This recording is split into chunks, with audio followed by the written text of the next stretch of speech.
6 months had passed since the day that changed everything. The Great Hall of the Galactic Council looked the same, but everything else was different. Species that once commanded others now sat as equals. Empires that had threatened war now sought protection. The balance of power had shifted completely. President Sang-Min Park stood at the speaking platform, addressing representatives from across the galaxy. He was a calm man with kind eyes, but everyone in the room knew that behind his gentle words stood the most powerful fleet the universe had ever seen. "Honored friends," he began, "6 months ago, humanity was forced to reveal capabilities we had hoped to keep private. Today I'm here to discuss what we do with those capabilities." The silence in the room was respectful, not fearful. Over the past months, humanity had proven that their power came with wisdom. They had used their impossible technology to stop wars, not start them. They had protected the weak instead of conquering them. Admiral Eugene Choi, commander of humanity's new galactic peacekeeping fleet, stood beside the president.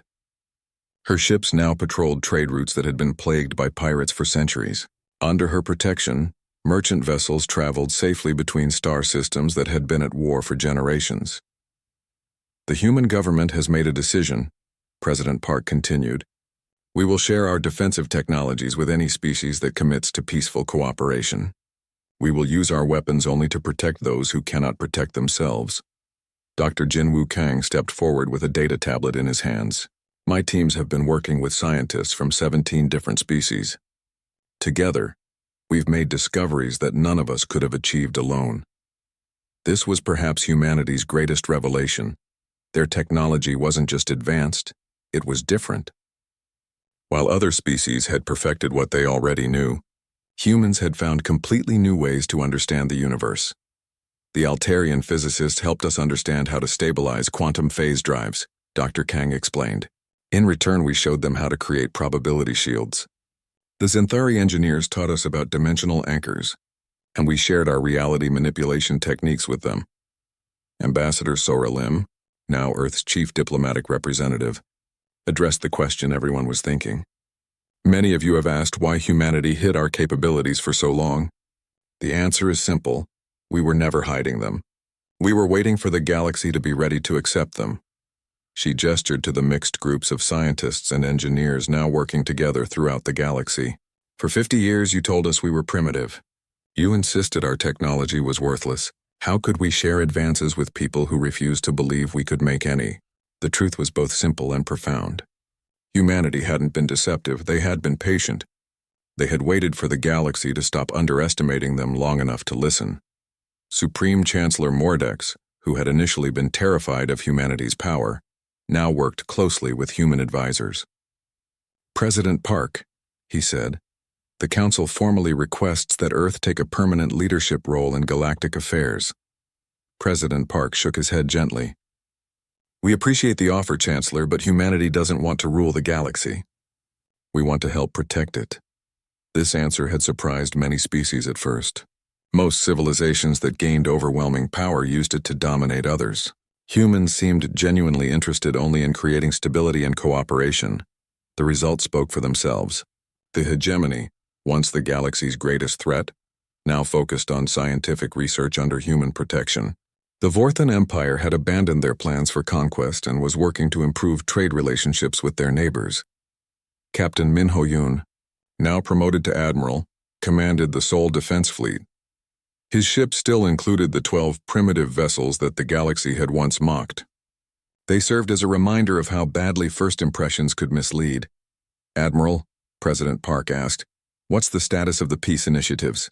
"Excellent, sir," Yoon replied. "The Rigel conflict ended last week when both sides agreed to human mediation.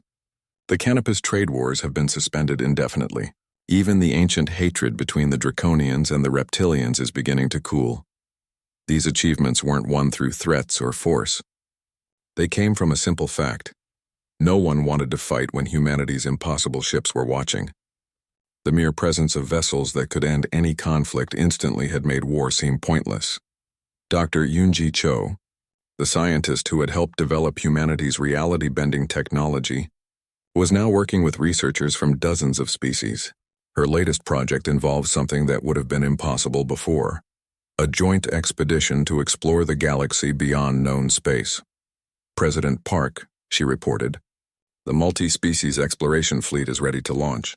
We have ships from 12 different civilizations, all using combined human-alien technology. This was the future humanity had envisioned. Not conquest or domination, but cooperation and discovery. The ships that had once terrified the galaxy were now opening doors to wonders no single species could have found alone. Fleet Commander Zekhar, the hegemony officer who had led the failed attack on Earth, now served as a liaison between his people and the human fleet. The experience had changed him completely.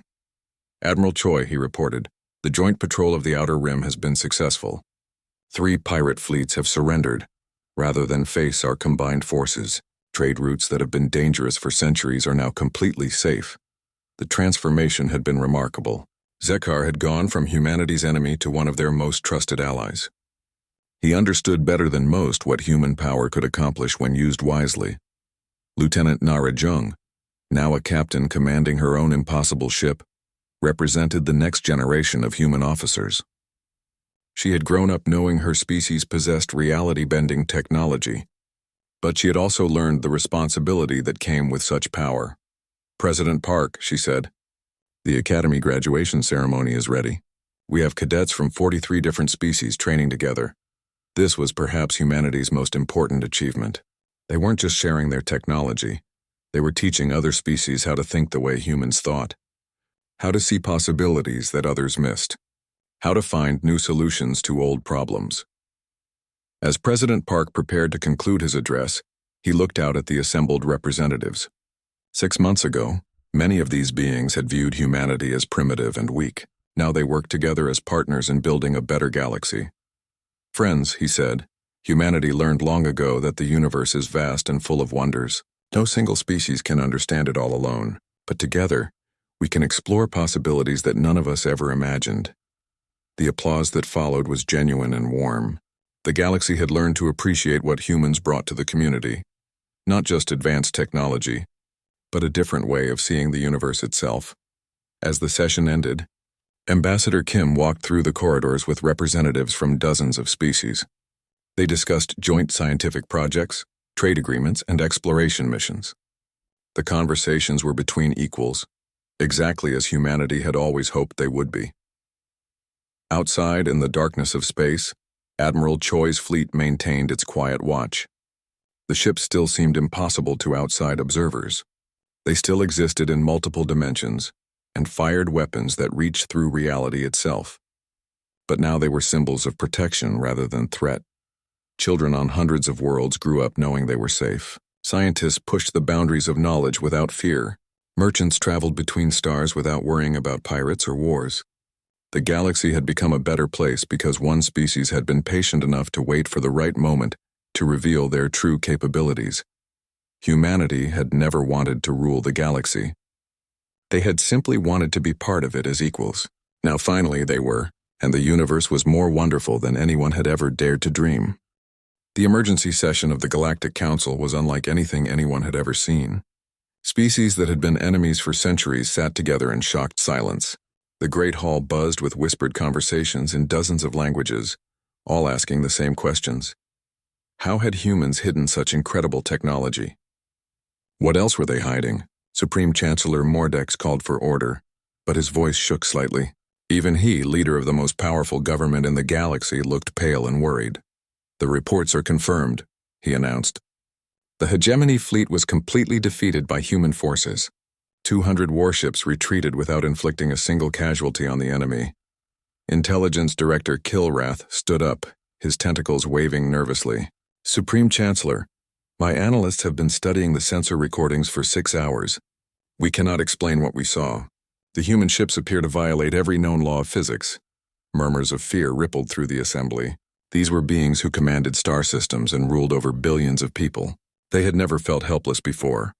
The ships existed in multiple locations simultaneously, Kilrath continued.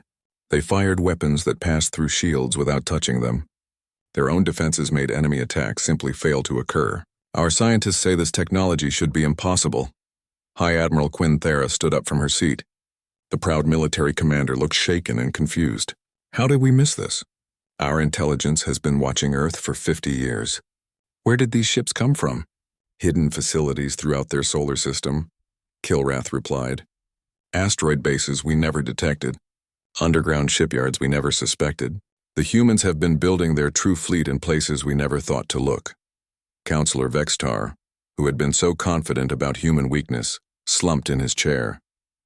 They let us see 12 old ships, made us think those were their entire fleet. We believed exactly what they wanted us to believe. Across the galaxy, panic was spreading. Military commanders were desperately trying to understand how to fight an enemy whose technology seemed like magic. Scientists were working day and night to figure out how human weapons could reach through solid shields. On the hegemony homeworld, Fleet Commander Zekhar stood before his superiors, trying to explain what had happened. The human ships were everywhere and nowhere, he said, his hands shaking. They appeared inside our formation between our own vessels in spaces we knew were empty. Our weapons hit them directly but caused no damage. Their attacks reached through our shields as if they didn't exist. The Hegemony High Command listened in stunned silence. These were the same beings who had laughed at human primitive technology just days before. Did they destroy any of our ships? Asked the Supreme War Leader. No, sir. They disabled our weapons but left our ships intact. They could have destroyed our entire fleet, but they chose not to. This fact worried the military leaders even more than the display of power. An enemy who could crush you but chose not to was more frightening than one who simply wanted to destroy you. Meanwhile, Ambassador Hyun-woo Kim walked back into the Galactic Council chambers with a completely different reception than before. Species that had mocked him now stood respectfully as he passed. Others tried to avoid looking at him entirely. Captain Ji-hoon Bae followed behind him, along with a small escort of human marines. But everyone in the room knew that the real escort was invisible, somewhere in the darkness of space. Impossible human ships were watching and waiting. Honored members of the Council, Kim began, his voice as calm as ever. I believe we were discussing humanity's request for expanded territory rights. The silence that followed was deafening. No one dared to speak. Finally, Supreme Chancellor Mordex cleared his throat. Ambassador Kim, the Council is prepared to reconsider humanity's requests in light of recent developments. Kim nodded politely. That's very kind of you, Chancellor. However, I think there may be some misunderstandings about what just happened. Misunderstandings? High Admiral Quinthara asked nervously. Many species seem to think that humans revealed our secret weapons because we were angry, Kim explained. That's not accurate. We revealed them because we were asked to. The confusion in the room was obvious. Kim continued with a small smile. For 50 years, aliens have been telling us we were weak and primitive. You said we had no advanced technology, no powerful weapons, no hidden capabilities. We tried to tell you otherwise, but you insisted you knew better. The truth began to dawn on many of the listeners. The humans hadn't been hiding their strength to deceive anyone. They had simply been polite enough not to argue when the galaxy decided they were weak. So when Counselor Vextar demanded proof of human military power, Kim continued, we were happy to provide it. You wanted to see what humanity could really do. Now you know. Ambassador Sora Lim, Earth's new diplomatic representative, stepped forward. The human government wants to make our position very clear. We have no interest in conquering other species or ruling the galaxy. We simply want to be treated as equals. Equals? Whispered someone from the back of the room. Yes, Kim replied. Not as servants, not as junior partners, equals. We believe that's reasonable. Dr. Jin-Woo Kang, humanity's chief scientific advisor, addressed the assembly next. My government has authorized me to share some of our technological advances with species that prove trustworthy. We believe that cooperation benefits everyone. This announcement sent shockwaves through the chamber. Access to the technology that had made alien weapons useless? The possibility was almost too incredible to believe.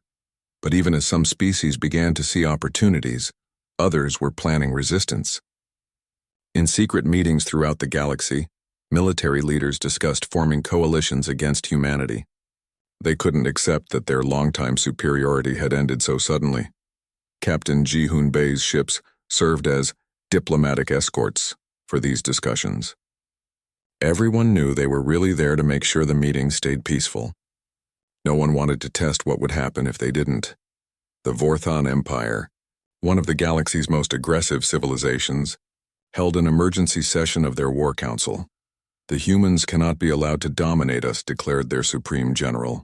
We must form an alliance with other species and strike before they become even stronger. But before the meeting could continue, a message arrived from their border worlds. 3 human ships had appeared at the edge of Vorthon space. They weren't threatening anyone or attacking anything. They were just there, watching, waiting. The message was clear. Humanity knew about the secret meeting. They knew about the planned alliance, and they were prepared to respond if necessary. Similar encounters happened across the galaxy. Every species that considered fighting the humans found mysterious ships appearing near their territory. The vessels never attacked or made threats. They simply observed, making it clear that humanity was aware of everything. The psychological effect was devastating. How could anyone fight an enemy that seemed to know their plans before they made them? As reports poured in from across known space, one fact became clear. The balance of galactic power had shifted completely. Species that had ruled for thousands of years now faced a new reality. Humanity was no longer asking for permission. They were offering partnership to those wise enough to accept it. The old order was ending. A new one was beginning. And at its center stood a species that had been dismissed as primitive just days before, a species that had patiently waited for the galaxy to ask them to show their true capabilities. Now, that the demonstration was complete, humanity was ready to help build a better future for everyone, but they would do it as equals, not as subjects. The galaxy would have to learn to accept that, or face the consequences of refusing. Fleet Commander Zekhar stood on the bridge of his flagship, watching the small blue planet grow larger on his screens. Earth looked so peaceful and defenseless. Around him, 200 of the hegemony's best warships moved in perfect formation toward humanity's home. Still no sign of human resistance, reported his tactical officer. Their 12 ships remain in orbit, but they're not moving to intercept us. Zekhar laughed. Of course they're not moving. They know they cannot win. 12 primitive ships against our mighty fleet? The humans will surrender before we even reach them.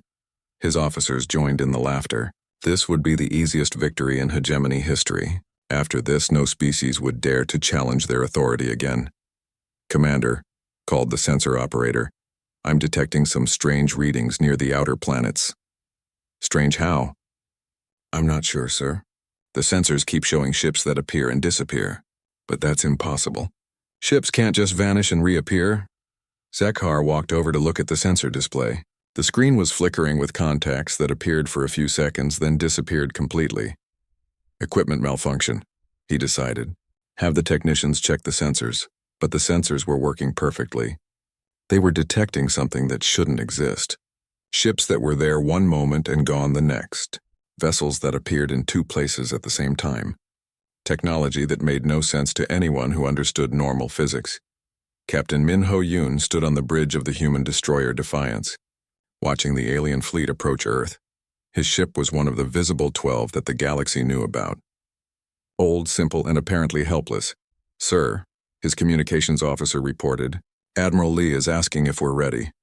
Tell the Admiral we've been ready for 20 years, Captain Yoon replied. Behind Earth, where the hegemony fleet couldn't see them yet. 700 impossible ships were waiting. They hung in space like ghosts, their quantum drives humming with power that bent reality around them. The Indomitable drifted between dimensions, its hull shifting between solid matter and pure energy. Captain Dong Ho Shin watched the enemy fleet on his screens and smiled. Chief Engineer Lee, he called, how are our new toys performing? Better than expected, Captain, she replied. The quantum phase drive is letting us exist in 17 different dimensions at once. The probability shields are working perfectly, and the reality anchors are locked onto their targets. Excellent. Signal the fleet. Let's introduce ourselves.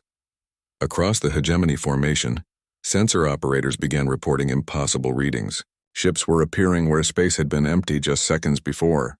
Vessels materialized inside their formation, between their own ships in places where nothing could possibly hide. Fleet Commander Zekhar stared at his tactical display in confusion. What is this? Where did these ships come from? Unknown, sir, his sensor officer replied, his voice shaking. They just appeared, dozens of them. Maybe hundreds. That's impossible. We scanned this entire system. There were no hidden ships, but the impossible was happening all around them. The Indomitable shimmered into existence directly in front of Zekhar's flagship, so close that the crews could see each other through the viewports. Then it faded away like smoke, only to reappear off their starboard side. Captain Shin's voice echoed across all communication channels. "Hegemony Fleet, this is Captain Minho Yoon of the Earth Defense Force. You were warned to withdraw. This is your final chance." "Earth Defense Force?" Zekhar shouted. "You have 12 ships. We have 200.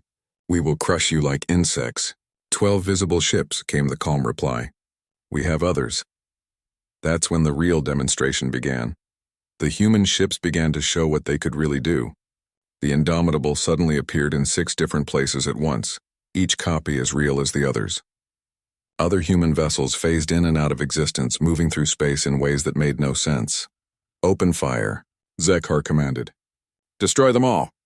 The hegemony ships launched everything they had. Energy beams, plasma torpedoes, gravity missiles.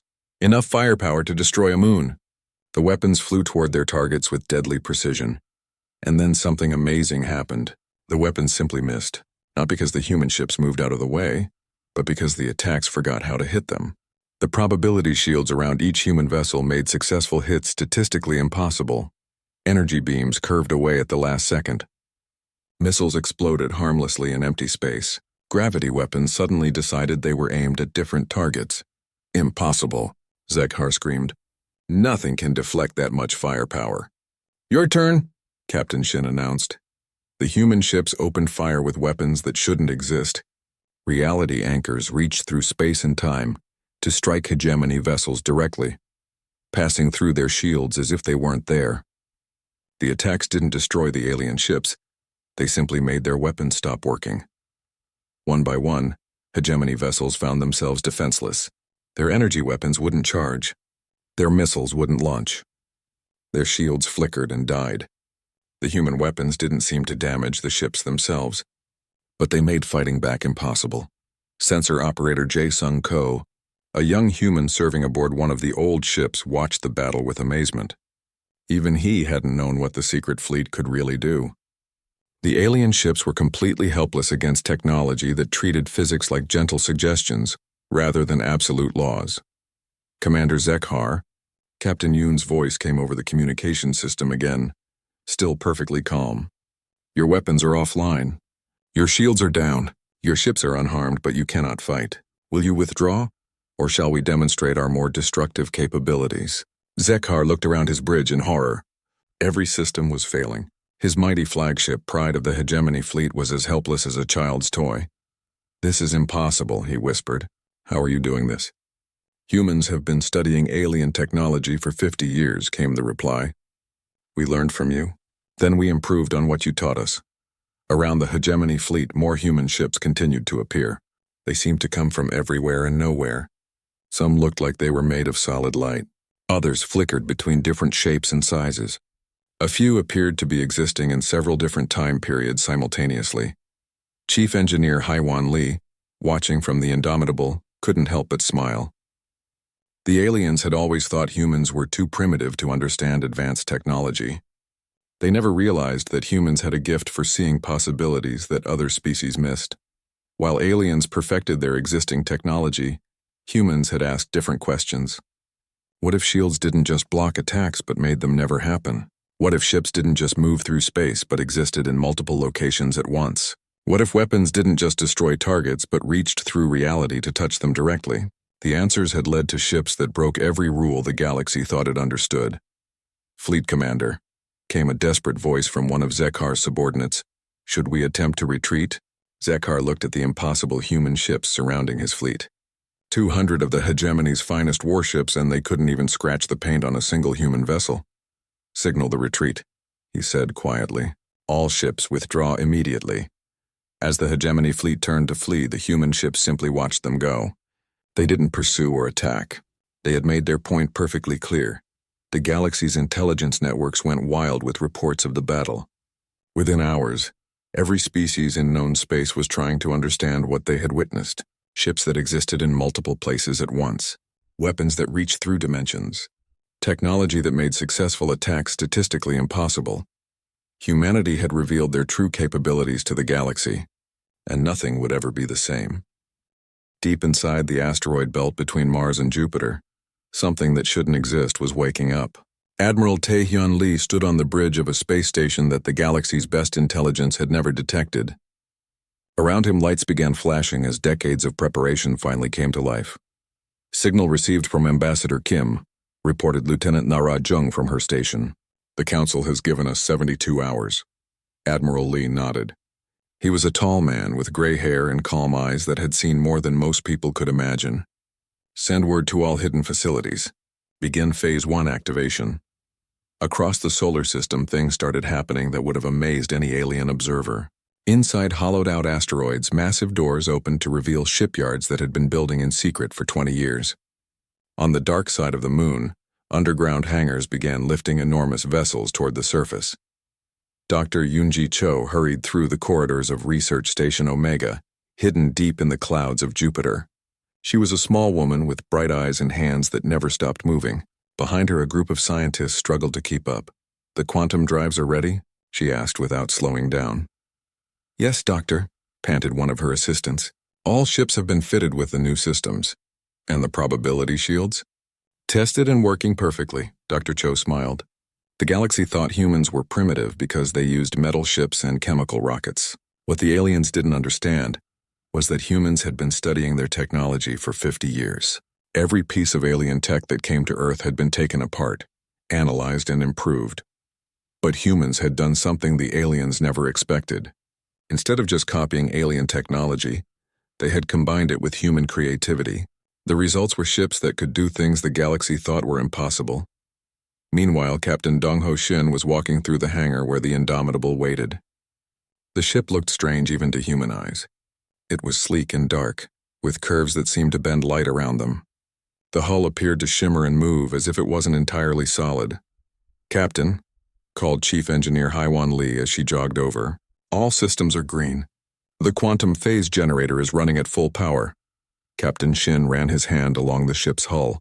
His fingers passed right through it, then became solid again. "How many ships like this do we have?" 50 of the Phase-class vessels," she replied, "plus 200 Reality-class destroyers and 500 Probability-class fighters." "And the aliens think we have 12 ships total," Shin said with a grin. "12 old ships that we let them see," Engineer Lee corrected. "They never bothered to look for anything else." Back on the command station, Admiral Lee was receiving reports from across the solar system. Hidden bases were coming online everywhere. Ships that had been built in secret were powering up their impossible engines. "Sir," Lieutenant Young called out, "we're receiving a priority message from the Hegemony Fleet." "Put it on screen." The hologram showed Fleet Commander Zekhar, a large alien with 4 arms and skin like rough stone. He looked very pleased with himself. "Humans of Earth," he announced, "your time for games is over. The Hegemony Council has decided to teach you proper respect. Our punishment fleet is already on its way to your primitive world." Admiral Lee watched calmly as the alien continued his threats. 200 of our finest warships are coming to show you what real power looks like. When we arrive, you will surrender immediately, or watch your cities burn. This is what happens to species that do not know their place." The message ended. Lieutenant Young looked worried. "Sir, 200 ships is a massive force. Even our new technology might not be enough." Admiral Lee smiled. "Lieutenant, how long have you been working on this project?" 5 years, sir. "And in all that time, have you ever seen our ships actually fight?" "No, sir. Only training simulations." "Then you're about to get quite a show." He turned to his communications officer. "Send a message to Captain Shin. Tell him it's time to field test our new toys." On the Indomitable, Captain Shin received his orders with excitement. For 20 years, humanity had been building ships that used technology the galaxy couldn't understand. They had taken alien physics and pushed it in directions no one had ever tried before. The ships could exist in multiple places at once. Their weapons could reach through shields as if they weren't there. Their armor made enemy attacks simply fail to happen. To any observer, it would look like magic. Dr. Cho arrived on the bridge just as the ship was preparing to launch. "Captain, I want to remind you that these systems are still experimental." "What's the worst that could happen?" Shin asked. "The ship could get stuck between dimensions, or split into multiple copies of itself, or accidentally travel backward in time." "Sounds exciting," Shin replied. "Much better than sitting around being insulted by aliens who think we're primitive." The Indomitable began to move. As it left the hidden hangar, it started to fade in and out of existence. One moment it was there, solid and real. The next moment it was like a ghost, barely visible. All across the solar system, more ships were launching.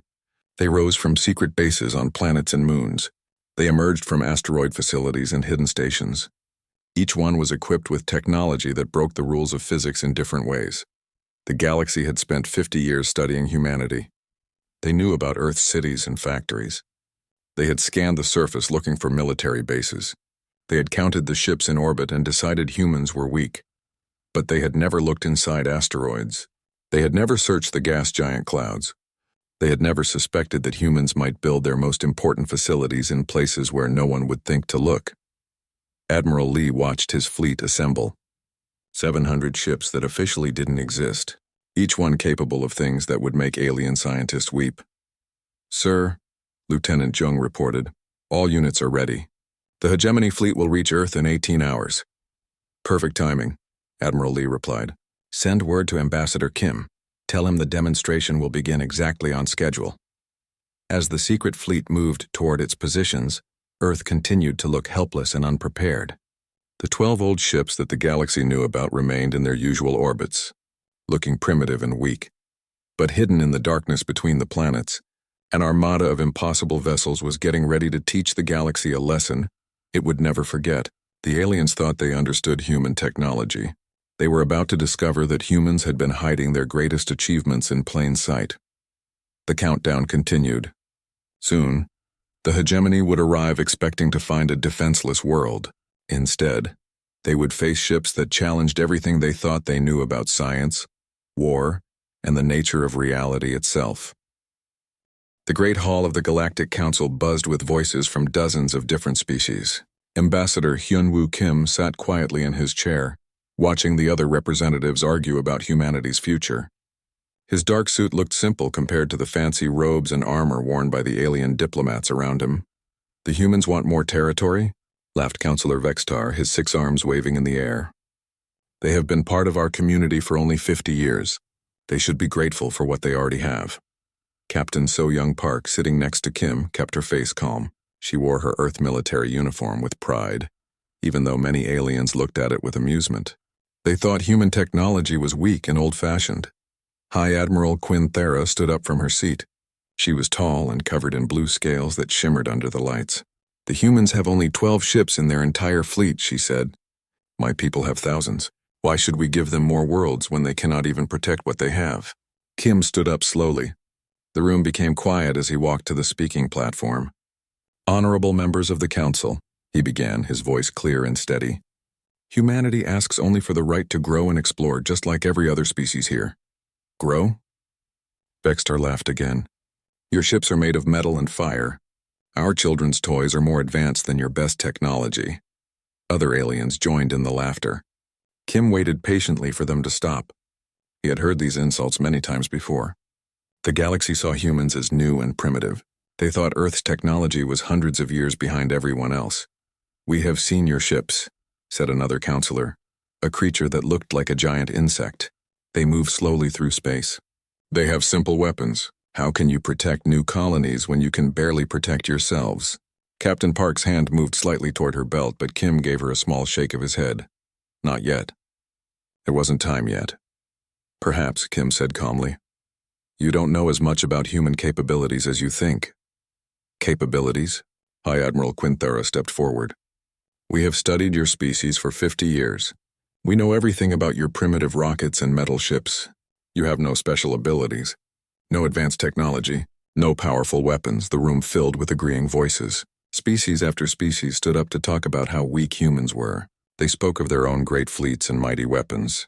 They reminded everyone how long they had ruled the stars while humans were still living in caves. Kim listened to it all with a small smile. These beings had no idea what they were talking about. They had seen only what humanity wanted them to see. "The hegemony will not allow human expansion," Vextar announced. "If Earth tries to take more worlds, we will stop them. Our fleet will teach these primitive creatures their place in the galaxy." "You would attack human colonies?" Kim asked. "If necessary," Vextar replied. 100 of our ships could destroy your entire fleet in minutes. You should remember that Earth exists only because we allow it. Murmurs of agreement filled the hall. Many species nodded their heads. They had all forgotten what it was like to be new to the galaxy. They thought their age and experience made them superior to everyone else. Kim looked around the room at all the confident faces. These beings ruled star systems and commanded vast armies. They had technology that could destroy planets. But they had made one very big mistake. They thought they understood humanity. Counselor Vextar, Kim said quietly, "Are you threatening the human race?" "I am stating facts," Vextar replied. "Humans are weak. Your place is to serve stronger species, not to demand equal treatment." Captain Park stood up beside Kim. Her hand was now resting on her communication device. Kim gave her a tiny nod. "Honored Council," Kim said, "I request a recess of 72 hours. I need to consult with Earth about these interesting developments." The room erupted in laughter again. Even the normally serious High Admiral Quinthera smiled. "Consult with Earth?" she said. "What can your little planet do against the might of the hegemony? Will you send your 12 ships to fight our thousands?" "Perhaps we will send more than 12 ships," Kim replied calmly. "Impossible," said Vextar. "Our intelligence knows everything about Earth's military. You have no hidden fleets, no secret weapons, no advanced technology. We have watched your planet for decades." Kim smiled wider. "Have you really?" Something in his voice made a few aliens stop laughing. There was a confidence there that didn't match what they knew about human weakness. "You think you can bluff us?" High Admiral Quinthara asked. "We have scanned your entire solar system many times. There are no hidden bases, no secret shipyards, no mysterious technologies." "The recess is granted," announced Supreme Chancellor Mordex from his high seat. He looked annoyed by the whole discussion. 72 hours for the humans to accept reality. Kim bowed politely. "Thank you, Chancellor." As he turned to leave, Vextar called out behind him, "Human, when you return you will agree to our terms. The hegemony will not wait much longer for your surrender." Kim paused at the door and looked back. Captain Park was right behind him, her eyes bright with anticipation. "Counselor Vextar," Kim said, "I think you're going to be very surprised by what humanity can do when we stop being polite." He walked out of the hall with Captain Park beside him. Behind them, the aliens continued laughing and making jokes about human weakness. As they walked down the corridor, Captain Park whispered, "Should I send the message?" Kim nodded. "Tell Admiral Lee it's time." Captain Park pressed a button on her device. Somewhere in the darkness of space, signals began traveling toward Earth at speeds faster than light. The message was simple but powerful. "The galaxy wants to see what humans can really do. Show them." In the council hall, the aliens continued their celebration. They had no idea that they had just made the biggest mistake in galactic history. They thought they knew everything about humanity. They were about to learn how wrong they were. The 72-hour countdown had begun. Soon the galaxy would discover that humanity had been hiding much more than anyone could imagine.